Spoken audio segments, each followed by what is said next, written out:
How is it going, folks? Welcome back to Park to Prem. Today, we have a transfer dilemma. Actually, now that I say it, dilemma isn't the right word. Dilemma implies there's a decision to be made. I already made the decision months ago. It's just coming back to bite me now. For Aronson, Icelandic forward, we knew his contract was running out at the end of the year, and I tried to renew it, but he was unhappy. He wanted to go out on loan. I think to try and get a work permit, but at the same time as wanting to go out on loan, he didn't want to be sold, and his contract was also expiring, and he was asking for too much. Essentially, I'd accepted we were going to lose him at the end of the year. That was until yesterday when Hull City bid £5 million for him. That, in spite of the fact his contract's up in 6 months, I was quite happy about that, until Dundee came in and tried to sign him on a free today. The day before the first game of the episode. Of course, because his contract's up in 6 months, teams outside of England can sign him for free. English clubs such as Hull can pay £5 million for him if they want. I really hope he goes to Hull. I mean, it's going to be quite annoying, isn't it? I could get nothing for him,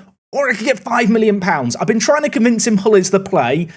Hull is a little bit of a hard sell. Anyway, as you can see in the top corner, it's the 4th of January today, and we are back for an FA Cup game against Everton, and then we're following that up with a game against West Brom. And you might be sat there thinking, why West Brom? Firstly, they're 4th in the league, so I feel like it should be a pretty good test. Secondly, last time we played them, this happened. Just in case you'd forgotten, I did mention it in an episode. 3-0 up against them at half-time. Ricky D got sent off. We drew 3-3 against them. I want revenge for this result. It has been an action-packed month here in Football Manager. We're going to recap that all right after the intro, as well as discuss a plan that is already in action. And, well, I mentioned it last episode. I say a plan, it's not complete, the plan. I've executed the part of the plan I planned. I'm just talking nonsense now. Run the intro, please, editing Jack.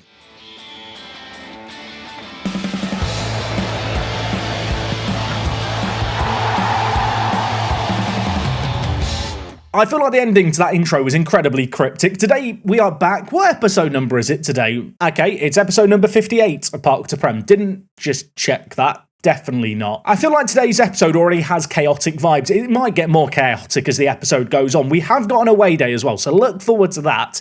Here we are with our squad screen. Why am I here? Because there's a new goalkeeper. Yeah, there's a new goalkeeper, and he's using an ESC slot. Jack, how have you done that? You had all the ESC slots being used up. I did. Now, just as a little reminder, ESC work permits, these special kind of work permits, which are essentially granted for players who wouldn't ordinarily qualify for a work permit in England post-Brexit. These work permits essentially work on a basis where you have a year to prove yourself as a valuable footballer to your club. If you prove it by playing enough minutes, you're then granted a full fat work permit. We had 4 players on those deals. 2 of them were Ferreira and Arbon. Arbon has to play 50% of minutes to qualify for one. You might have noticed here, he's played 0%. It's not going well for the amateur Macedonian, but at least he's training well. But 2 people who were on ESC contracts are these 2 lovely chaps. Ricardo Sanchez, our Costa Rican deep line playmaker, and Oscar, our Honduran striker. Ricardo's got 7 assists for the year. Oscar's got 12 league goals. The 2 players are playing rather well.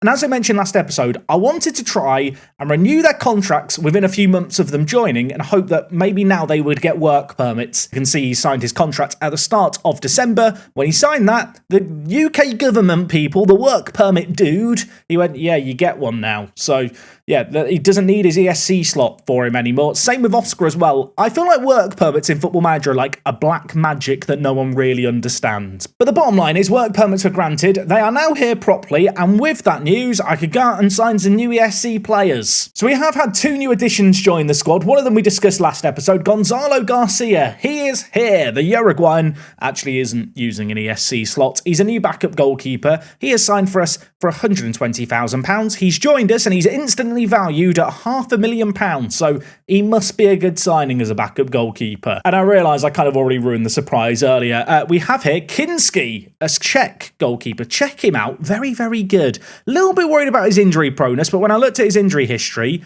it doesn't really exist. Now, of course, we have had Josh Keeley at the club a very long time, and in the summer, there wasn't really an obvious goalkeeper to go out for. But when I saw Kinski get recommended to me, I thought, that is an upgrade I can probably get behind. I realise this comparison doesn't look quite as impressive, but if we look at this comparison here, I think Kinski is at least some healthy competition. You might be looking at the value of 2.7 to 4.1 million pounds thinking, Jack, how much have you paid? And here is the kicker. Antonin Kinski joined us for, drumroll please, £27,000. £27,000 to this guy. Kept a clean sheet on his debut. I'm in love with him already. If he now has a clanger this episode, it's on me, I've jinxed it. So Kinski has joined us. There's still loads of money in the bank. There's still loads of transfer budget that I probably shouldn't be spending because we definitely don't actually have this kind of money. Football Manager's just being weird.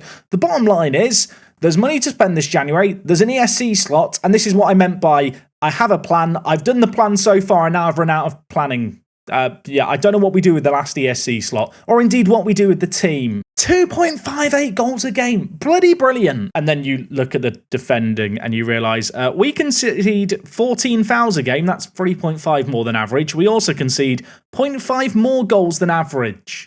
Yeah, we like to have goals against us. And if you're sat thinking, Jack, well, where's the issue there? The issue there is that I actually don't think the defenders are the problem. You know, I could go out and sign a load of new defenders. I actually think it's more just an issue with the system that we play. It's quite an attacking tactic. It leaves us open at the back, but it's just good vibes to play on the front foot. Now, being real for a moment, there is a temptation to maybe try and make the tactic a little bit more balanced, but then I look at the XG table and I just think, well, if we were finishing our chances better, maybe we could be even higher. According to the XG table, we should be in second. That is very little crumb for comfort when we're currently sat in 8th. And in fact, we're sat in 8th place, 6 points off the playoffs. The recent run of games has been far from ideal. Of course, last episode, we took on Plymouth Argyle. We won 6-0. For Aronson was good in that game. He got 2 goals in that game. He'd get 2 further goals in our next game, which was a 6-2 win against Ipswich. Really good result at home, this one. You can see as well, Oscar picked up a brace, which was nice. A draw against Luton away from home, far from disastrous. And in fact, the win following that against Cardiff really made it look like we'd turned a corner for the year. We'd only lost, one of our last 9 games? Been some good form. A few draws in there, of course. Then QPR happened. Of course, we're very, very familiar with QPR. We had that rivalry with them last year in League One. They have been right up there in the Championship this year. They are kind of neck and neck with us as they were last year. But in this game, we just didn't really show up against them. I want to kind of point out an issue. I suppose the issue is we didn't score. When you don't score in a game of football, you can't win the game unless there's penalties involved and it's a cup game. But this isn't a cup game. This was a league game. We were embarrassed. Yeah, not a good performance. And it didn't get much better as we succumbed to a second defeat in a row against Brentford. 3-2 defeat away from home. Only silver lining here is Sammy Boy. He scored 2 goals and he's still getting better and better. I bloody love this bloke. Minor issue. All the big teams want him. And I really do mean just all the big teams in England. Of course, some people go, what about Tottenham? I said big teams. That was unnecessary, wasn't it? Sorry, Tottenham fans. We did get a 95th minute equaliser against Derby. That was nice. The Luton game as well. Another late goal. Oscar in the 90th minute getting us a crucial point. We've fought back from behind a few times this year. Most recently, we took on Millwall. They are right down towards the bottom of the table. Expected to win this game. We did win this game. Oscar picked up 2. And Xenia also got his second goal of the season. A man who I thought was really going to be involved in the first team when Guerrero left the building. He's been pretty blooming average, if I'm being honest. So with the recent run of games, here is the league table. We're in 8th place. There's 20 games left of the season. 6 points off the playoffs is far from disastrous, but there are also 2 other clubs on 40 points, and it does feel like competition is going to be fierce. Teams like Charlton behind us have a game in hand as well, as do Southampton. So we could find ourselves even further down the table. To be honest, at this point, I'm kind of accepting that a mid-table finish is just going to be where we are, and I don't really view that as a bad thing. Of course, we got knocked out in the Carabao Cup early on. The only other cup competition is the one we're going to kick things off today with. We are in the FA Cup. We are away from home against Everton, who are playing in their brand new stadium. Now, last year when I did a Park to Prem away day at Everton, we went to Goodison Park. My understanding is if we go to the Bramley Moor Dock Stadium kind of site, because the stadium's been built in real life, we might be able to view the building in process. So I thought we'd do that today. We are visiting a building site. I'm really selling that to you, aren't I? So for today's away day, we are heading to the northwest. We are heading to the wonderful city of Liverpool, and we are heading to the docks. I think the stadium is around this part of the city. I say that. There's no evidence of it here. Satellite view, can you help me out? I see a stadium. Is that the stadium? I think that's the stadium. It says under construction. There's not many roads about it. This could be the worst idea for an away day. Shall we find out together? Oh, okay. We can have a little look, maybe. Here is Regent's Road, and through here is the construction site. If I have a little peek through the gate, if they left it open for us, oh, they have. Here is the stadium. It is difficult to rate the parking, isn't it? Also, no Snapchat, Instagram, Facebook, Twitter. You can post it on X then. I suppose the obvious thing with today's is we are going to need to go to the drone footage. Assuming it's drone footage, unless the builders have been allowed in. And well, here we are above the stadium. This was in August 2022. So this is like over a year old at this point. I wonder if there's any up-to-date kind of example images of the stadium. It's somewhat difficult to judge an away day based on this. I mean, great skeleton. Yeah, great skeleton. September 2023. This is more recent. Oh, well, there's actually a football stadium we can look at. It's got a great roof now. To be fair, it does actually look quite nice. I don't know how I feel about the fact it's not a bowl. Angled corners? Bit weird. I like curvy corners. I don't know about anyone else. I'm more of a curvy guy than a square guy. I'm going to level with you, no idea how to judge this away day. I suppose the nice thing is in a few years we can come back when it's finished. I'm looking forward to seeing it when it's done. I mean, I can't really rate anything about it right now. If we're going to look at the location alone, I mean, it's quite unique, isn't it? They've literally built the stadium like in the middle of the docks, which I kind of like just for the unique factor. Apologies, Everton fans who were maybe expecting a more thorough review. If you want to sneak some drones over or, like break the rules and post on social media pictures and send me them, then I can show them in videos. I'm not going to rate the stadium just because there's nothing to rate off. It's a building site, people. Now, in terms of team news, we've actually had a really, really busy month for December, and players like Mkize just need a rest. There's a couple of other players that I've dropped for this game who have been playing a lot. Ngoma and Toby Hines have been featuring very, very regularly. As you can see by the green ratings here, they've been playing well. Ultimately, however, the FA Cup is not the biggest priority in the world. I'd love to knock out a Premier League team. It'd be cool to do. But yeah, it's not the be-all or end-all, so I've rested players where possible. That does mean, big news, with Ferrarington on his way out the door, I've decided that Willie deserves to come into the team. William Espinoza. He's coming in for what might be his first ever start in a live commentary, at least this season. Excited to see how the 18-year-old gets on. Oh, and people might have noticed this, Ricky D is at left-back today. Yeah, the left-backs need a rest. Ricky D's not been playing much. When he's played quite well. So left-back it is for him today. You might remember, actually, when we first signed Ricky D, he was a left-back who was right-footed, so I trained him to play on the right-hand side. He gets to return to his native habitat today. I'm looking at the Everton team thinking, that's lots of baby-faced players. I think they've rotated their team here. And whilst we have got players like Xenia, Masters and Espinoza in the team who maybe are more fringe players of the squad, I mean, if they're going to disrespect us by rotating things, we'll go all out on them today. Also, big up Sean Dyche. He's still up at Everton after all these years. Shout out to him. Bold fraud on the far side. Let's show that he's a fraud, Sam. Make magic happen.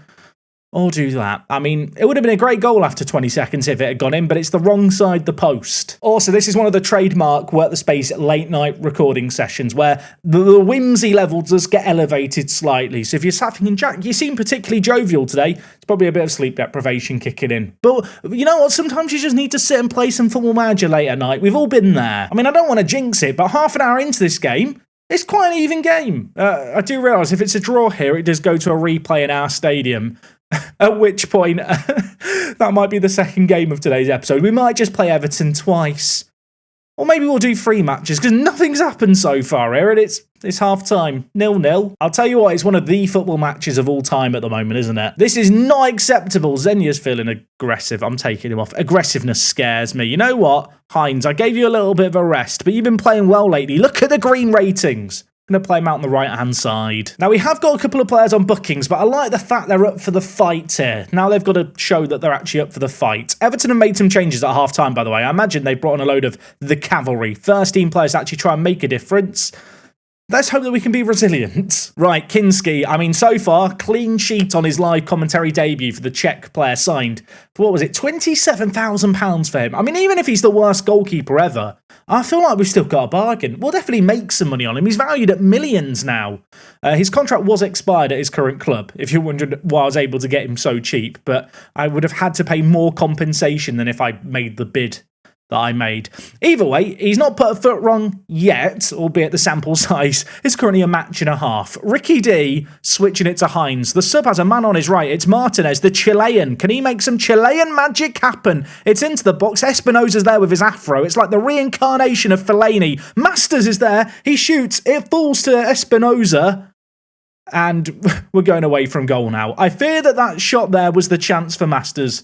And indeed it was. Coming up to an hour played here, I am going to change things up. We've got a couple of players who are struggling quite a lot. Gasperi was always going to be kind of touch and go going into this game due to his fitness level. I'm going to bring in NDIA to play at centre-back today. Of course, normally plays as a left-back for us, but in spite of his inability to mark or tackle, I feel like everything else for a centre-back he's quite good at. And also, today he gets to play alongside Mamadou Dia. They're going to relive their days of the Senegalese under-21s national team. They know how to play together. I have noticed Everton have gone very, very attacking, haven't they? They've gone to a 4-2-4. Yeah, they're going on the front foot. They don't want this to go to a replay either.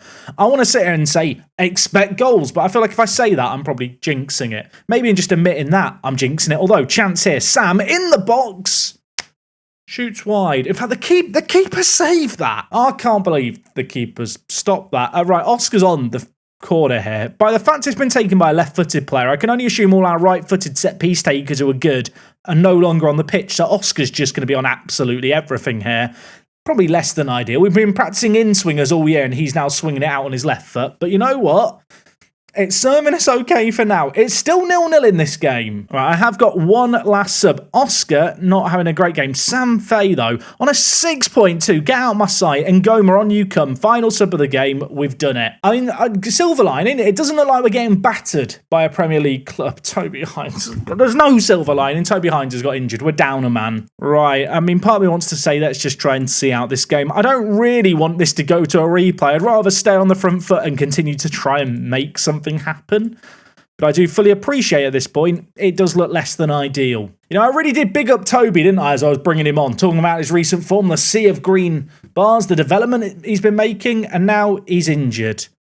Although we've injured one of their players. James Smith is injured for them. Karma. I don't know what it's karma for, it just feels good. It's 10v10. It's all action here. From the docks, although, well, with a 10v10, there's going to be more space on the pitch now, I suppose. In Everton, the team exploring it, and that's gone straight for our goalkeeper's legs. Oh, you know what? He kept a clean sheet for 180 minutes. Just a shame extra time exists. I want to dissect this goal and be like, oh, it was some really nice build-up play. I'll tell you whose fault it is. It's the bloke who's not really meant to play centre-back. Who would have thought putting on a centre-back with like 9 tackling and 8 marking would be a bad idea? Everton are going to win this game, aren't they? They've won this game. 10v10 at the end. Both teams suffering injuries. I want to sit here and be like, well, at least we did okay. I mean, statistically, we weren't awful, but we've lost. Although we didn't score. You can't win if you don't score. Even if it's a cup game like this one, and there's no penalties. The cherry on top of a really crappy, shitty cake, and pardon my French, would be if Hines is injured. For a while, he's out for... Let's go to the West Brom game. I don't know. He's out for 4 to 5 weeks for audio listeners. I'm fine. Apparently Sam needs a rest. He's jaded. Mate, you've not even played that many games for us. You've played 20 league games of 26. I have actually been rotating things. You're 17. You're not meant to get tired. Okay, for some reason I thought the West Brom game is in 3 days' time. No, we've got a whole week to rest. So that's a silver lining. Gasperi, though, will be suspended for that game. That's not so good. Well, good news. Ferguson got a work permit to play for Dundee. He'll go through on the 1st of July. I can click the sell now option. Probably not getting 5 million for him. 2.5 million Dundee? Yeah, I didn't think they'd have 2.5 million to spend. That's annoying. If I'm not mistaken, I can try and sell him now again for a lower price. I love the fact it defaults to 5 million as if they're just going to turn around and go, you know what? Yeah, you asked for 2.5. We'll take 5 for him. course they're not going to do that. Can I offer him out again? Or we can just keep doing this. To be honest, I'd take any money for him. So Dundee, 2 million? 2 million seems fair. They don't want to pay 2 million. 1.5? 1.5? No. 1 million? 1? I'll take 500k for him, to be honest. 750? 750? I'm so upset. They don't even bid 500k for him. Do I keep him around just thinking he'll be useful for now? I'd kind of rather just get him off the books and sign a new striker. I know kind of star rating wise he's really up there. I feel like that's just an overinflated representation based on the games that he's played in and his recent form. I actually don't think he's that clearly the best striker in the team. Am I kidding myself to say that William Espinosa is kind of a similar level? Because I think William's quite good. I am kidding myself slightly. But do I want to have Ferrarinson around and at the club if it's going to mean that younger players don't get first team football? I'd rather go out there and just buy a new striker, but Dundee just don't want to pay any money for him. I'm so upset. I could have had 5 million off Hull. Why didn't you offer more money, Hull? Why? Anyway, now that I'm done having a minor breakdown, we're going to get into this game. West Brom currently up in 4th. We right now sit in 8th because the whole complexion of the league hasn't changed since earlier on in the episode. It's very, very close. A slip up here, we could drop down to 11th. So it would be great to get a result here at home against a team who are, well, not a million miles away from us, 9 points ahead. It's winnable. I don't necessarily expect us to win. So in terms of team news for today's game, Gasperi is currently out suspended. I realise with Gasperi, I occasionally just call him Gasperini. It sounds a bit more Italian in my head. It's Gasperi, I can confirm. He's actually developed into a really, really good centre-back. He actually looks just like a really solid kind of championship quality centre-back at the age of 21 as well. If he can keep improving, which, well, maybe he can with his potential, that would be lovely. He's not available for today's game as much as I want to gas him up. And elsewhere, Toby's injured for the next month, which is particularly annoying because he has been very, very good for us this year. With Toby out and, of course, Guerrero no longer with us, Xenia, there's a lot of pressure on you, mate. You have not been good this year. If you want to step up and play well on the right-hand side, that would be ideal. At this point, I'm beginning to think the plan B, if he doesn't play so well, would be to play Kamara at Trequartista. Of course, Kamara can't really play Trequartista. Currently training him to play right back, but at this point I'm running out of right attacking mid options. And at centre back, Dia is going to come in for Gasperi, who of course is suspended. Dia played the last game. Dia, I want to say he's fine. You look at the last 4 games. He's featured in every single one of them. We've kept 1 clean sheet in those games. I know I should just be letting it go. I am so annoyed about the Ferrarinson situation. I'm going to have to go out there, I think, and just sign a striker. I might even give him to Dundee on a free now, just to try and bring in a replacement. Especially if we were to lose this game, I'd kind of, at that point, decide this is a bit of a write-off year. We aim for mid-table, really try and build a platform for next year and use the next kind of few months to maybe tweak the system to try and make things a little bit better defensively. Because we concede a lot. Daryl Dyke has scored against us. Espinosa, that's one of your fellow country mates. Take notes. I think Daryl Dyke's American. He definitely is, right? Be awkward if he isn't. I'm not going to fact check it. That's far too logical to do. Yeah, he's been at West Brom a while in this universe, I guess. The man finds himself going through the middle and smashes it home. I can't really blame Kinski for that. Okay, free kick, ladies and gentlemen. Sanchez, we brought you in for set pieces. You were given a work permit because you're good at kicking a dead ball. I'm not sure he scored for us yet. He's got 7 assists. Free kick here would be good to score, wouldn't it? He hits it. That's why he got a work permit. That was good. Bloody hell. The number 13 here, he does like a 2-step run-up, smashes it in off the underside of the crossbar. That was disgusting. We've already had more goals than in the previous game after 5 minutes. It's one of those days. This is going to be a Rugby Town game, isn't it? I can tell. So it's got that energy about it. Of course, last time we played West Brom, 6-goal thriller. We were 3-0 up in that game. We bottled it. This time around, we're coming back from behind. I'd like to avoid having to try and come back from behind again, although with West Brom on the attack, maybe it is going to be a comeback performance needed, or maybe Kinski's just going to save a rather tame effort. West Brom do have a corner here. Bulat, is that Bulat who I had in one of my save games recently in Football Manager? What save game do I have Bulat in? It's not the Bulat I thought it was. I was thinking of the Turkish fullback Bulat. Okay, this is all good. I went and checked. I was thinking of Thailand Bulat, not Bulat. Different name. Let's go back to the game. Right, Kinski, goal kick. Let's make some magic happen together. Let's have a little bit of Rugby Town magic. One thing I didn't mention happened between kind of matches was Chelsea made a bid for Sam Fay. I've turned it down. They bid less than £1 million. The 17-year-old has already provisionally agreed to a massive kind of contract extension. So I don't really need to sell him. And, well, he's a hometown hero. I'm hoping he'll be loyal to the club and just want to stay here. But to be fair, based on this performance, why would anyone want to stay here over going to Chelsea? That is really saying something given the current state of that football team. I'd like to apologise to Chelsea and Tottenham fans. I'm just going after real-world football fans now because I'm just bitter about what's happening in my Football Manager save. Dyke has scored again. I mean, half an hour played here. We've had 3 shots. It's a wonder free kick that's got us ahead. It was nearly a wonder free kick there that saw us go a further goal down. It's 2-1. It's not been a good performance from us, to be honest. The scoreline, if anything, flatters us. You can see here, West Brom creating a lot, having a ton of shots. We're having the ball, but we're just not having it in dangerous areas. And Bullat, I mean, he's got 2 assists for Dyke. He nearly got a goal there himself. Sometimes in Football Manager, you have to make tactical changes. Sometimes you just have to get shouty. I'm going to demand more from the players here. We need to step up. I'm going to have to make some subs at half-time, aren't I? This is tragic. But we could go in at 2-2 completely against a run of play. Mkize heads it. Palmer collects. I imagine that's going to be that. Or maybe, I don't know, maybe I'm going to be completely wrong. Palmer's going to launch the ball forward. Mkize wins a massive header. João Victor, hungry, gets to the ball first, lays it wide. Oscar to Xenia. The Portuguese, well, I'm going to call him a winger. That's a very generous description for him. He puts the ball in. João Victor shoots. Apparently we're playing beautiful stuff according to the commentator. Just a shame we couldn't convert the effort. We do have still a chance here from the corner. We've got some big, meaty men in the box to aim for. Mkize is one of them. It's cleared to Faye. Falls to Ngoma. Back to Sam. Can he score? He hits the post. That was such a good chance. And now Daryl Dykes on for a hat-trick at the other end. Okay, never mind. He's not got the confidence to go alone, even on a hat-trick. Half-time in this game, a little bit of a late resurgence. To be fair, West Brom did not do a great deal for the latter 15 minutes. We started to play better.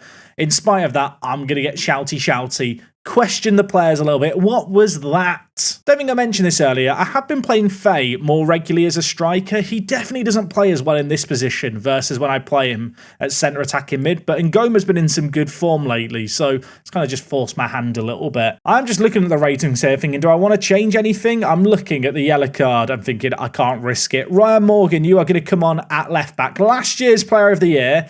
Not really been used all that much this year. Oscar's not played great either. And I'm feeling William Espinoza. I don't know why. I really want this guy to succeed. I'm not sure if that's obvious. We're going to bring in Espinoza. You know what? Sometimes you just latch onto a player in Football Manager. I don't know why I have a thing for him. There's literally no reason for me to want him to succeed. I mean, he came through our academy, I suppose, so that's maybe a reason. But there's this calling that I feel like he's going to be good one day. And even if he has loads of performances where I bring him on and he does nothing, we'll all remember that one day where he did something. Maybe that day's today, although there's not been a highlight in a long time. There's 15 minutes left of the game. Right, João Victor, mate, you might as well just be off the chain, unleashed. He's going to go and play as a Segundo Volante in attack. We're going to look to play a lot more direct here, hit some early crosses in transition. No more rolling it out. We're getting it out quickly. I'm going to take off Sam Fay and bring in Ferrarinson. I can't believe I'm now bringing on Ferrarinson after everything he's done to me. And in fact, I'm going to bring in Masters and play him as a Segundo Volante, get some fresh legs into the team. He is a pretty good player, kind of when it comes to his creativity with his passing. Obviously, his finishing lacks a little bit, but I don't know. I just trust Masters in this kind of game to maybe make something happen. It's not exactly been an inspiring performance. I did mention earlier, didn't I? If we didn't win here, maybe I just look at this now as a learning season, and I feel like it's always been leaning that way. I say that, let's not get defeatist. There could be a chance. Or maybe we're going to throw it straight to their player. That is bloody awful by Morgan. Tumba's now bringing it forward. Tumba, it doesn't even sound like a real name, Tumba. It sounds like a TV character. Whitwell's bringing it through the middle. What's happening? Kinski saves it. I don't know why we've been shown that. 6 minutes of added time. I don't want to go on very attacking. When you go on very attacking, nothing happens. Although maybe I should have done because it's full time here. Nothing happened anyway. Daryl Dyke 2, Rugby Town 1. Daryl Dyke's quite good, isn't he, in Football Manager? That's annoying. Sadly, that defeat does see us drop down to 9th place. We are now 7 points off the playoffs, and Well, despite having a plus 21 goal difference, there's just some games where we don't turn up. Having just lost that game, Zenya's agent has decided now's the time to ask for a new contract following his performance in that recent game. No, please, just sack your agent. Please sack your agent. Love Zenya. He's got rid of him. The cheek of it. We lose a game. He's like, yeah, mate, I need a new contract. No, you don't. That's not how it works. I don't want to be like an XG merchant, but our XG against is +7. We've conceded 7 more goals than we should have done with our XG against. I'm hoping the new goalkeeper might solve that slightly. Maybe I do need to look to brick in some further reinforcements in the defence. On the flip side, we also perform our expected goals, which is mental considering the number of goals we actually score, because we do score a lot. In fact, you can see here, we've scored 14 more goals than the next highest team in Norwich. We create a lot. We also concede a lot. That is definitely just down to the system. But in a bizarre way, we are overperforming in ninth. So do I really want to change the system? You know, if the statistics want to even themselves out, we could be right up there in the table. I don't know, maybe some food for thought. Guys, let me know down in the comments. Would you be changing the system? Is it just a case of looking at a slightly young, inexperienced side and thinking, well, we're going to get better with time? I'd love to know your thoughts down below. Also, what do I do with Ferrarinson? Do I just give him to Dundee so my strikers can get more of a chance? I think we are going to dive into the market and sign a striker. Or just some kind of attacker really would be nice, wouldn't it? Hope you guys enjoyed this slightly unhinged episode. We've got some injuries to contend with, fitness worries as well, and to make things even better, Hull City's up next. I'll tell you what, the only thing that can make today worse is if I go off camera now and lose to them after they didn't give Ferrarinson enough money. I bloody hate Hull City. Look at that tiger. That crime against graphic design. I feel like I'm just offending everyone today, so we'll end the video here. Thank you for watching. Leave a like if you enjoyed, and I'll see you tomorrow for more. I'm out.